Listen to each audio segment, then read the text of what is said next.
This video is a very tough one for me because this is the truth. I've lost over $10 million in potential revenue which I could have made if I did avoid this mistake. And I genuinely want to transparently share with you the mindset issues and the different problems I've actually faced while scaling my business so that you can avoid them while you're actually building your business up. You know, I'm super frugal in my business.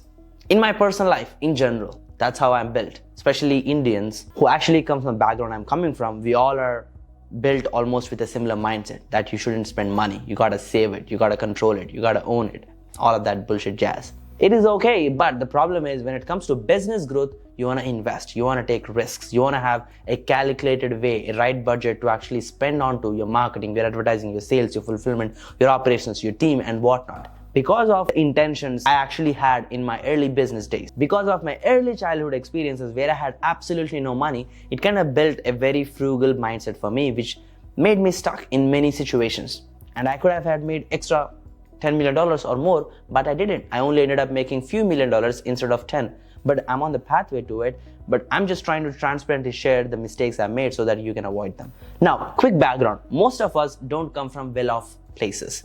We don't have super rich parents, we don't have fancy cars, we're not living in big homes. For a fact, I was living in a small 10 to 10 square feet house as a family of 4 in my entire childhood. It's not like we didn't have food or anything crazy like that, but it's just that I deeply wanted something more and I felt that we couldn't because we couldn't afford it very clearly. And I'm not complaining.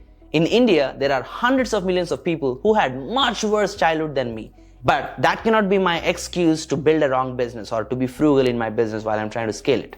So what we do is, unfortunately, which I did as well, is take our childhood experiences, take our childhood memories and make decisions using them. The sooner we realize that those experiences are not going to help us, we want to become a different person to get to a next level, we really want to change fast. And trust me, you need to change yesterday. It's going to cost you so much more if you don't. So what happens with this type of mindset? Most of the times while you're actually making a decision, you should look at the value, the result, and the price. But I was actually doing the inverse.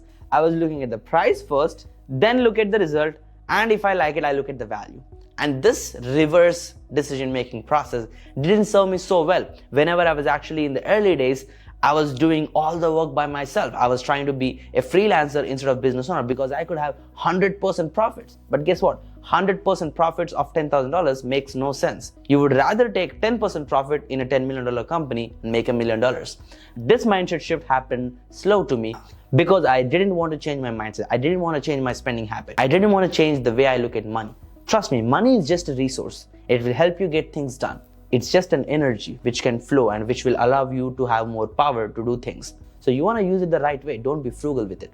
Because you should know that you can make more and you want to use that energy, the money, in the right places where you could actually make more. So you could actually make much fruitful and wealthy decisions for yourself. So that was the biggest mistake. I was looking at the money, I was getting emotional because $1 is 84 something rupees, which is just like, oh, that's a lot of money kind of thing.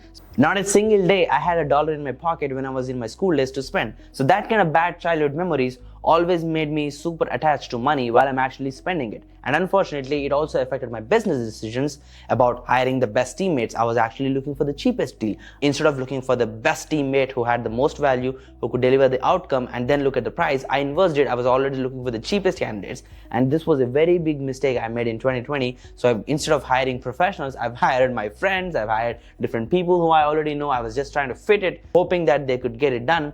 But that wasn't the case. And I learned it the hard way. So this is where the 10x mindset should come in. You should read the book 10x is easier than 2x, which will help you get more context, but I will summarize it in a minute for you. You should take your past experiences and only use the past, which can help you achieve the future. And you only want to be super focused on the future you, which you want to achieve the 10x mindset, and reverse engineer what you need to do and get to that as a to-do list for today. So you only be very clear on the goal you want to achieve. You reverse engineer that as a list for you to act right now, and you only use what will help you to achieve that future from your past and not recollect anything else. And this will help you to be very, very clear and much more focused. So this frugality has taught me in doing many things. This didn't let me hire great teammates, invest in right coaches, invest in best mentors. I eventually did. It's just that the compounding effect was so much more. So many people assume that I actually have overachieved, that I made $1 million in just 2 years starting as a 19-year-old broke dropout, which is kind of true compared to everybody else. But I could have done way more. I could have done 10 times more if I would have played few things right. Hiring best teammates, investing in right mentors, investing in better masterminds in an early stage, because this is a huge mistake most entrepreneurs do. You be in a freelancer, and then you start hiring people, then you become a high-paid consultant, and you have still that frugal mentality that you want to spend 10%, 20%, 30% on fulfillment and keep 90% of profit and take home and use that for yourself, your family, and whatnot. I mean, it is okay in the early stage when you have nothing, you want to get somewhere, that is okay. But once you get somewhere, say, okay, stop now and, reinvest it into the business. Because trust me, when you withdraw, hypothetically, when you made $100,000, okay, and let's say your fulfillment cost is $30,000, hypothetically, assuming you're a service business, a good business, and, all of your clients are coming from referrals. You made $70,000 net. You can actually do two things. Number one, you could take that 70,000, go home happily and buy your next real estate deal, or invest in gold, or invest in things which, you will feel more secure about, or be like, okay, I will do that. Let me take 30 grand out of it and do it that way. Let me use that remaining 40 grand and spend $10,000 on marketing, $10,000 on hiring an executive level C-suite member who could hire where I'm not good at, which could be operations, system building, hiring, whatever it could be. Invest in that domain. $10,000 into getting a personal mentor, a coach, somebody who could hold you accountable, who have achieved what you are really trying to achieve, and who can help you to avoid all the mistakes they have already made. And $10,000, which will be a cost of mistake. Like if anything goes wrong in any way, you could pump this budget into that. If you set it up this way and use it, guess what? Your business will go from $100,000 to potentially even $150,000, $200,000 in the next 90 to 180 days realistically, if you just execute it right. And if you do this for long enough time, and if you're okay with that fact, the net income you could have made $70,000 could actually increase to $150,000, $300,000 as well. You just want to play the long game. You don't want to let reality of our childhood let us make decisions in business. And this is the problem. The problem is the dollar you're taking as profit to your home today, if it is reinvested into your business, into your marketing, into your advertising, into your teammates, into your fulfillment, into your operations, that could compound in just a year and come back as $10. Isn't that crazy? I realized this late and it cost me so much money, and I don't want you to do that. Please understand this. Every dollar you're taking from your business as profit to your take home, which you actually don't need, you should reinvest that into your business. But most entrepreneurs, what they do is when they're increasing their revenue, they increase their lifestyle expenses as well. So they always feel that they don't have money to reinvest into the business because all of their business net income is going back into the business owner's lifestyle maintenance, which is the worst thing you could do. Listen to me carefully. If you do these things, you will actually grow exponentially fast because the compounding is true. Sit down. Have a list of things you absolutely need, not your wants, not your Gucci shoes. I'm talking about things which actually will help you live a moderate life. You don't want to impress anyone. You want to be for yourself. So create that moderate life. Keep your expenses as low as possible. Keep your business expenses as low as possible in a manner where you're maintaining quality, and everything else which is left over in your business revenue as net margin, use it to reinvest into business and see what happens. Don't take immediate high net profits. Don't cash out from your business. And I get it. Most of the times you will be uncertain. You will feel the uncertainty that the money will be lost. I would rather take the profit and take home and invest in assets which are more secure. But what's more secure than your business? Do you trust real estate, gold than your business? And what's the point of running it in the first place? Get it right.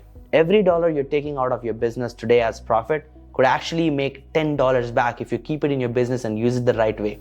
I would rather actually keep it in my business and take $10 out later on, or build a wealth, build the value of my company over just withdrawing your profit, which was the early mistake I made, which I learned the hard way. And this is the death valley of entrepreneurs. Every revenue stage will keep us stuck, will make us complacent. We actually want to be super conscious about this, that okay, I'm getting comfortable at this $10,000 a month revenue. What should I do? I should not withdraw more profits. I should take bigger risks in business in terms of getting better marketing system, getting better sales system, getting better advertising, getting better teammates, getting better operations, getting better client success, all of that stuff, and just let it compound. Yes, it will fail, obviously. But guess what? If you do 10 things, not all the 10 will fail. If that's how dumb you are, you should probably stop the business. Even if most of them fail and one thing actually clicks, that will give you outrageous return, which will offset all the risks you have already made and make you a positive ROI. You want to budget it the right way so you are comfortable when you're actually losing money. Don't get scared. For example, if you start spending money on advertising, you don't want to count every dollar and get anxious about it. No, think about like, okay, I'm going to spend $5,000 and actually close 2 clients. That's the agenda, that's the goal. Just keep it that way. You charge $5,000, you invested $5,000 into ads, you made $10,000 back. Let's call it a W. Don't stress it. And there is a bigger problem than the frugality thing. You don't actually want to accept that you're frugal. So what you do is you actually mask it up with something else. For example, in my case, I'm frugal with advertising and marketing. I know my clients spend $100 and they make $500,000, $10,000 just using that literal ad spend. And I've seen that happening day in, day out. Instead of me actually taking that smaller risk of investing into advertising in my early stage, I actually made it difficult for me. So I masked it up and I made a new thing out of it saying, oh, you know what? My face doesn't look good. My accent is thick. People might not click on my ads. The CPMs are very high when I use my face on ads. So I made up something which is not true and I masked the entire reality and then I blamed it and then I didn't actually invest in marketing in my early stages. And it just cost me so much growth. Back in 2020, when I ran ads for a real estate marketing agency, a real estate offer we were actually running, there was one negative comment on all I want to do is shut down my ads. And I got a Facebook notification that my ads got disabled, then great, I never applied for it. I never reapplied to get the account. That's how I was actually escaping the pain. The problem is when you escape the pain, you can't get the result. The one who sacrifices can get the result. If you want a big result, you want to sacrifice big time. That's the truth. So don't mask your frugality or the mistakes with some new thing which you don't want to, which will not allow you to discover the absolute truth. Now, I will leave you with one last thing. Think about the compounding you're going to lose. I made $1 million in 2 years. I could have made it in 1. I made multiple $1 million in last few years. I could have made 10. I could actually have much more things done at this point of time if I would have made the simple adjustment in my thinking process while making decisions. Invest in marketing, invest in sales, invest in operations, invest in team. These are the exact sequences you need to follow and you will win. Believe in yourself and have the right mentor beside you to actually get the support you need while you're actually trying to build your business. And trust me, having mentors who have been there, who have done it will help you a lot. And I learned this the hard way and I don't want you to. And one thing I want you to constantly think about it, if you make the right business decision today, how much far it's going to compound. How much more of compounding effect you will actually experience when you're 80 and you double your revenue today because you're reinvesting in your business. How much more growth it could actually give you in the 80s, in the 70s, in the 60s for your wealth. If you don't believe me, go check out Warren Buffett's wealth chart. You will understand he was absolutely growing in a compounding manner. It's just a matter of time. So you want to have that patience. You want to have that risk-taking ability so you could reinvest into your business. So I'll sum it up in one line. Don't take profits, reinvest into your business and get this point that every dollar you're taking as profit today could be $10 actually when you reinvest into the business, into the right forms. Take bigger risks. You will not go dead broke. You will not die. Nothing will go bad. You'll probably learn and get better as you spend more and actually get better experiences. So that's pretty much it for now. If you're frugal, that's okay. And don't let that stop your business from growing to its full potential. Just realize it and start taking action. That's it for now. This is me, Nikhil Sai, 90-year-old dropout, built $1 million business in just 2 years. I could have built 10, unfortunately I didn't because of this mistake. Save yourself from actually being frugal and actually make the right business decisions. And if you need my help, go check out philclines.com and apply to work with us if you want to scale your coaching consulting business from $10,000 to $100,000 a month. We'll be looking forward to help you.